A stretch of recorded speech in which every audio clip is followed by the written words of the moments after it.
I think I joined around 92 or 93, so 17 or 18 years ago. And I'm beginning to learn a few of his tunes. Aren't we all? Bob's serious when we rehearse. Dorough is very thorough. Let's practice getting into that, okay? So I smoke. Got that spot? Yeah. 1, 2, and so I smoke. It's not enough to be able to read music. You've got to pay close attention to his intention. Push beat ahead. I should tell him to put in a note. It might help us as if it just says play better. And so I go at a maddening pace. A lot of guys come in expecting to be just play solid time and be timekeepers. Yeah, you just come out of it with those half notes, right? Yeah. I smoke a little too much. I don't think that goes too well in this situation because we're constantly doing this. I requests are not always the best, but the ones where the drum. Time is this wide, right? As opposed to this. And I go at a maddening pace. And I pretend that it's a... He'll elongate the time, or compress the time. But what else can you do at the end of a life? And it's a very, very conscious effort in storytelling. That's good. All right. My guy's got it. I wish the end of a love affair was that good. Normally.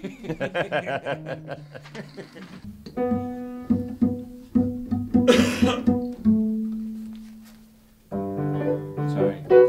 Give me 1 second there, Bobo. Okay. Where am I here? That's a B. Oh, key. Okay, yeah. Actually, when over here, you could probably do something like. I think it's gotten slow for everyone. Yeah, I used to work 4 or 5 nights every week. Yeah. Now I work 1 night every 4 or 5 weeks. I ain't no Eddie Gomez.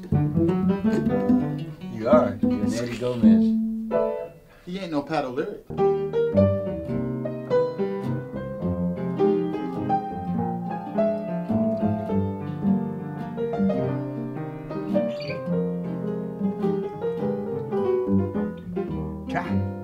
Try to remember. Life was so tender. Grass was green. Rain was yellow. Try to remember. Kind of September when grass was green and grain was yellow. Try to remember. Kind of September when you were a tender and callow fellow. Try to remember. If you remember, then follow.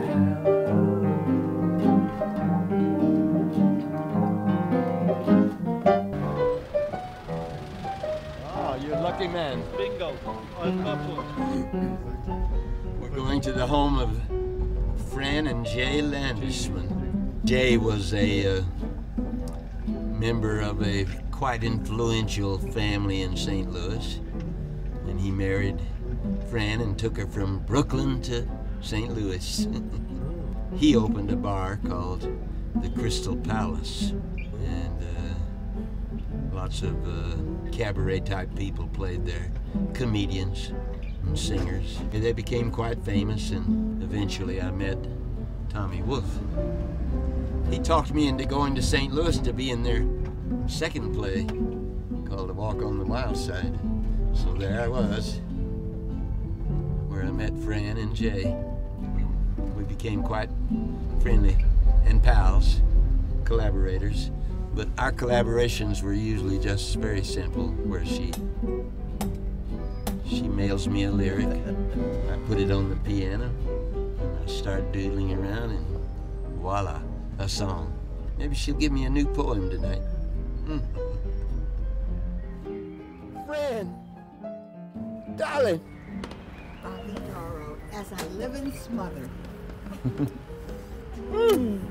Jay, man. There's Bobby tomorrow. Oh, so nice you came in to see me. It was called A Walk on the Wild Side, based on a novel by Nelson Algren. It's about a boy who got a job as a stud in a whorehouse giving exhibitions. And the audience, in those days, people were a lot more conservative than they are now. They considered it so obscene that when the curtain came down, they wouldn't applaud. And then there was a millionaire who loved that show, and he said, listen, I'll put up the money, it doesn't matter how much money you're losing, I'll put up the money to keep it going.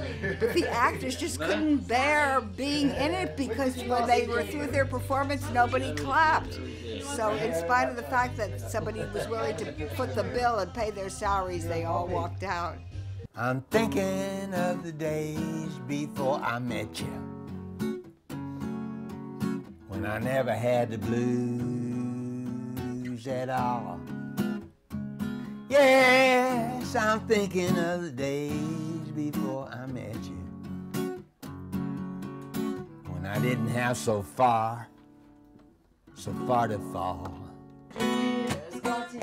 Anybody want peace? We got peace. Want some peace?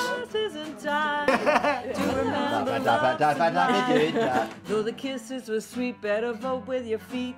Feet, do you stop? I said, Of all the people that played the Crystal Palace, who was your favorite? You! Okay. feet, do your stuff. Lenny Bruce, Lenny Bruce, yeah. fabulous. I played with him in L.A., you know. Did you know? I didn't know. Yeah, open. Before the Palace days. Yeah, yeah. Yeah, he used to work at a lot of strip joints. Yep.